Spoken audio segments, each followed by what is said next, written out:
नमस्कार दोस्तों, स्वागत है आप सभी का आपके अपने YouTube channel GK search engine पर। तो दोस्तों, आज के इस वीडियो में हम बात करने जा रहे हैं बारां जिले के बारे में। जी हां, राजस्थान जिला दर्शन के एक और नए वीडियो में आपका हार्दिक स्वागत है। बारां जिले के करंट अफेयर्स, इतिहास, कला, संस्कृति और भूगोल को हम इस वीडियो में जानेंगे, तो पूरा वीडियो बहुत ध्यान से देखना। वीडियो की जो PDF फाइल है वो आप वीडियो के डिस्क्रिप्शन बॉक्स से डाउनलोड कर सकते हैं, जहां पर आपको टेलीग्राम चैनल का लिंक दिया होगा, तो उसको ज्वाइन कीजिए। उसमें सारी PDF आपको एक साथ मिल जाती है। तो चलिए स्टार्ट करते हैं राजस्थान जिला दर्शन में बारां जिले के बारे में। तो आप मैप में देख सकते हैं, राजस्थान के बारां जिले का मैप है। बारां जिला है वो कोटा संभाग के अंतर्गत आता है, जिसमें प्रमुख तहसीलें शाहबाद, किशनगंज, बारां, मांगरोल, अंता, अटरू और इसके अलावा छिपड़ाबोद और छाबड़ा जो यहाँ की प्रमुख तहसीलें हैं। RJ28 है वो बारां जिले का परिवहन कोड है, RJ28। इसके अलावा बारां जिले का जो शुभंकर है वो है मगर।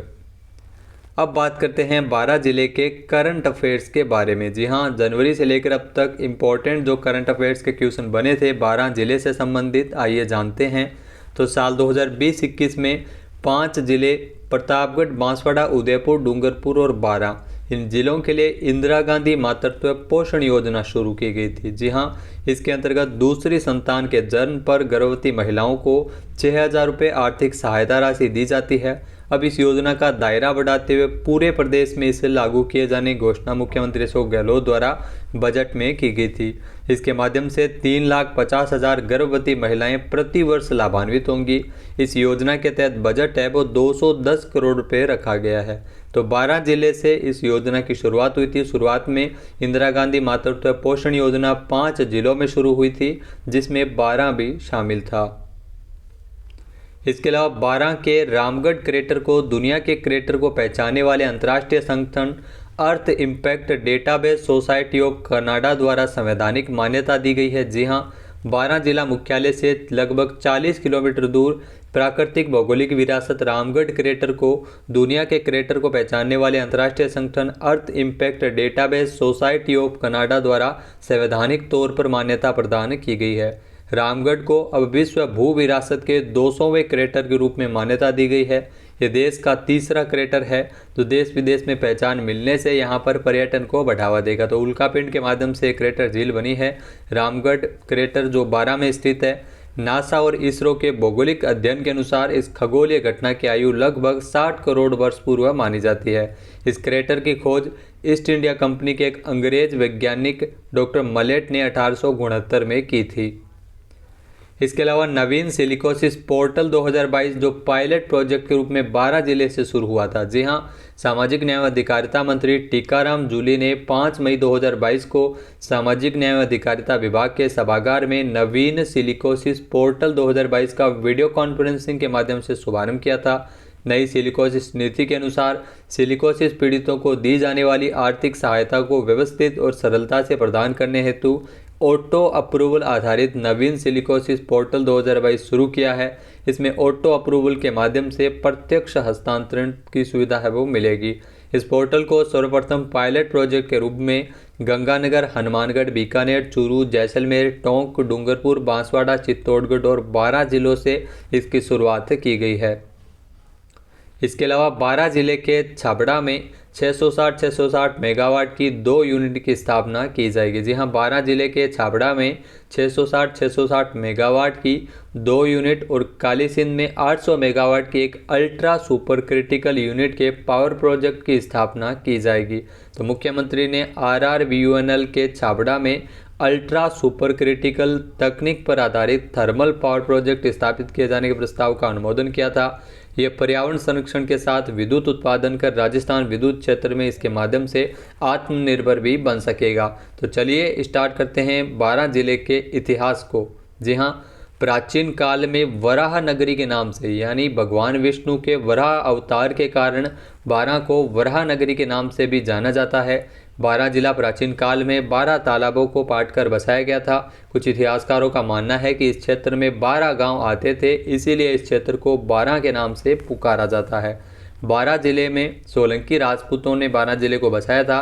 15वीं शताब्दी में 12 गांव के समूह को बारां कहा जाने लगा था। और 15वीं शताब्दी में बारां पर बूंदी रियासत का अधिकार हुआ करता था। 10 अप्रैल 1991 को राजस्थान का 28वां जिला बना था बारां। जी हाँ, राजस्थान का 28वां जिला बना था बारां, और बारां जिले को वराह नगरी भी कहते हैं। तो ये उपनाम आप जरूर याद रखिएगा। वराह नगरी के तौर पर किस जिले को जाना जाता है? बारां जिले को जाना जाता है। बारां जिले की कला और संस्कृति के बारे में जानते हैं, आइए देखते हैं। तो यहाँ के जो प्रसिद्ध दुर्गों में अगर बात की जाए तो शेरगढ़ दुर्ग। जी हाँ, शेरगढ़ का जो किला है वो परवन नदी के किनारे बारां में स्थित है। जी हाँ, बारां में स्थित है शेरगढ़ दुर्ग। शेरगढ़ दुर्ग को कोषवर्धन दुर्ग भी कहते हैं। तो यहाँ से भी बहुत सारे क्वेश्चन है, वो कई बार आया है। किस दुर्ग को कोषवर्धन दुर्ग के नाम से जानते हैं? शेरगढ़ दुर्ग को कहा जाता है। शेरशाह सूरी ने मालवा अभियान के समय इस दुर्ग का नामकरण शेरगढ़ किया था। शेरगढ़ दुर्ग बामती पहाड़ी पर स्थित है जो बारां में है।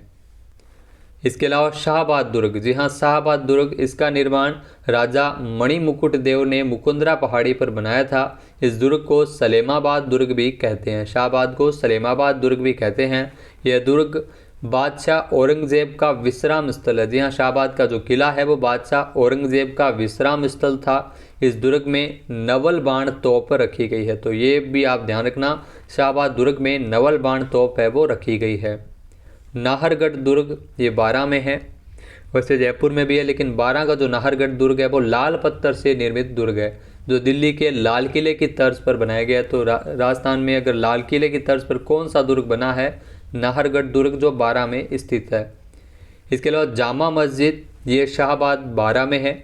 औरंगजेब के काल में मुक्तामन द्वारा बनाई गई थी। जामा मस्जिद एक बारां में भी है, शाहबाद में, और ये राजस्थान की सबसे बड़ी मस्जिद है। नेकनाम बाबा की जो दरगाह है वो बारां जिले में स्थित है। तो ये ध्यान रखना, नेकनाम बाबा की जो दरगाह है वो बारां में स्थित है। भंड देवरा का शिव मंदिर, जी हाँ, ये बारां में है। भंड देवरा शिव मंदिर को हाड़ौती का खजुराहो और राजस्थान का मिनी खजुराहो भी कहते हैं। तो ये बहुत बार क्वेश्चन आता है, आप इसको रट लेना। राजस्थान का मिनी खजुराहो और हाड़ौती का खजुराहो भंड देवरा के शिव मंदिर को जाना जाता है।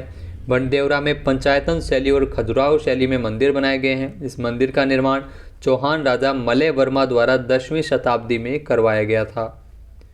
इसके बाद काकुनी का मंदिर, ये 108 मंदिरों का समूह है जो बारां में है। काकुनी का मंदिर।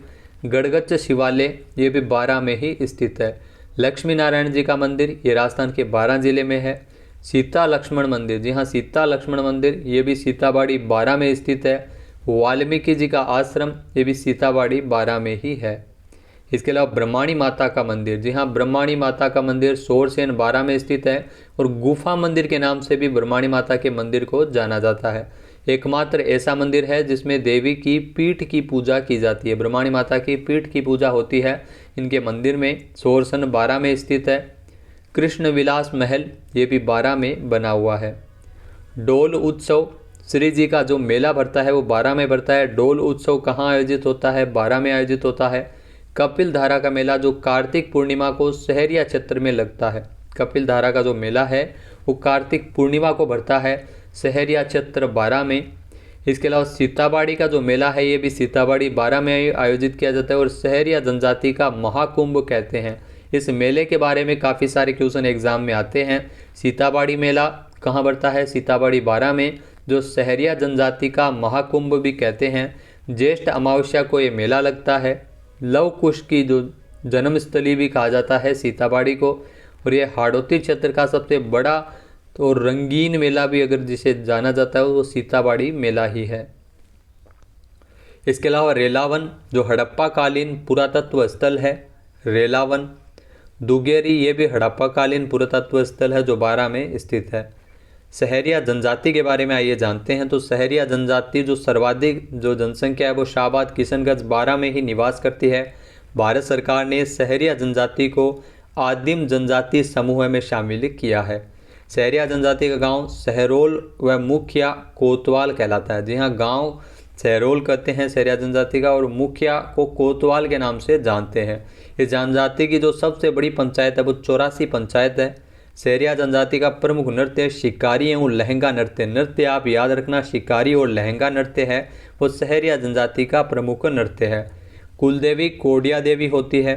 सहरिया जनजाति तेजाजी को अपना आराध्य देव भी मानते हैं।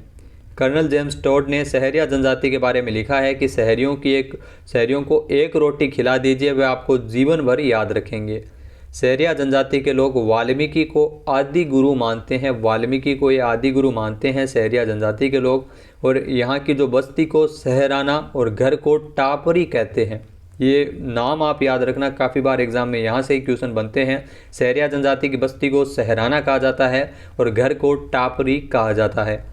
भारत सरकार द्वारा 1977-78 ईस्वी में सहरिया विकास कार्यक्रम 1977-78 याद रखना, 1977-78 में ये कार्यक्रम चलाया गया था।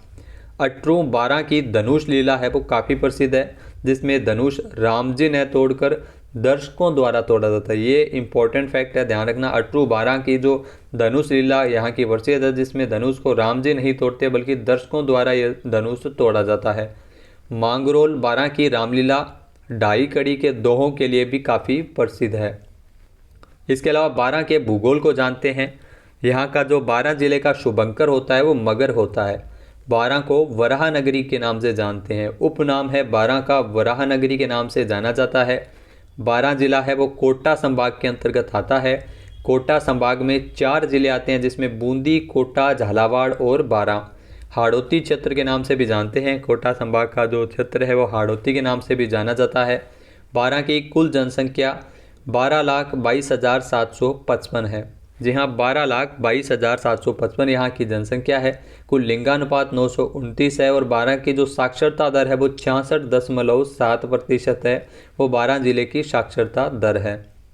पुरुष साक्षरता जिसमें 80.4% है और महिला साक्षरता 12 की 52% है। इसके अलावा शेरगढ़ अभयारण्य, जी हाँ, शेरगढ़ अभयारण्य जिसको सांपों की शरण स्थली भी कहते हैं। सांपों की शरण स्थली किसे कहते हैं? शेरगढ़ अभयारण्य को। यहाँ बाघ भी विचरण करते हुए आपको दिखाई दे जाएंगे। परवन नदी इस अभयारण्य से होकर गुजरती है। शेरगढ़ अभयारण्य से होकर गुजरती है परवन नदी। अंता गैस आधारित विद्युत ग्रह है अंता क्षेत्र में। छबड़ा यहाँ की जो राजस्थान की तीसरी तापीय विद्युत परियोजना है। पहली सूरतगढ़, दूसरी कोटा और तीसरी छबड़ा है, वो 12 में स्थित है, जो राजस्थान की तीसरी तापीय विद्युत परियोजना है। छिपा बड़ौदा, यहाँ पर लहसुन की मंडी है। जी हाँ, लहसुन की मंडी 12 में कहाँ पर है? छिपा बड़ौदा में स्थित है। मांगरोल, जहाँ पर सफ़ेद सीमेंट का उत्पादन है वो किया जाता है। सफ़ेद सीमेंट का उत्पादन 12 के मांगरोल में होता है। और मांगरोल जहाँ पर खाद्य उत्पादन के लिए भी मांगरोल है वो काफ़ी प्रसिद्ध है। और रंगाई और छपाई के लिए भी मांगरोल काफ़ी फेमस है, जो 12 में स्थित है। शाहबाद में पान की खेती की जाती है। जी हाँ, पान की खेती के लिए काफ़ी प्रसिद्ध है शाहबाद। पान की खेती को बजेट्टा के नाम से भी जाना जाता है। विलास सिंचाई परियोजना, ये परियोजना विलास नदी पर चलाई जा रही है। 12 की जो प्रमुख सिंचाई परियोजना है विलास सिंचाई परियोजना। इसके अलावा कुन्नू नदी जो 12 जिले को 2 भागों में बांटती है, तो ये मोस्ट इम्पॉर्टेंट फैक्ट है। कुन्नू नदी है वो 12 जिले को 2 भागों में बांटती है। बागा नदी जो कुन्नू की सहायक नदी है, कुन्नू की सहायक नदी है बागा नदी, जबकि कुन्नू नदी है वो 12 जिले को 2 भागों में विभाजित करती है। इसके अलावा भावगढ़, ये राज्य का प्रथम बायोमास संयंत्र स्थापित किया गया था। भावगढ़ 12 में तो राज्य का प्रथम बायोमास संयंत्र है, जिसकी स्थापना 12 के भावगढ़ में की गई थी। सोरसन 12 गोडावण पक्षी हेतु प्रसिद्ध स्थल है। सोरसन 12 ये गोडावण पक्षी के लिए प्रसिद्ध स्थल है सोरसन। सर्वाधिक मसाला उत्पादक जिला है वो राजस्थान का 12 जिला ही है। और 12 जिले का जो परिवहन कोड है वो RJ28 है। जी हाँ, RJ28 है 12 जिले का परिवहन कोड। तो दोस्तों, ये थे राजस्थान के 12 जिले से संबंधित सभी महत्वपूर्ण जानकारी। वीडियो आपको कैसा लगा हमें कमेंट बॉक्स में ज़रूर बताइएगा। चैनल पे नए हैं, सब्सक्राइब नहीं किया है तो अभी सब्सक्राइब बटन पे क्लिक करें। इस वीडियो की जो PDF फाइल है वो आप वीडियो के डिस्क्रिप्शन बॉक्स से डाउनलोड कर सकते हैं। वीडियो देखने के लिए धन्यवाद। जय हिंद, जय भारत, जय राजस्थान।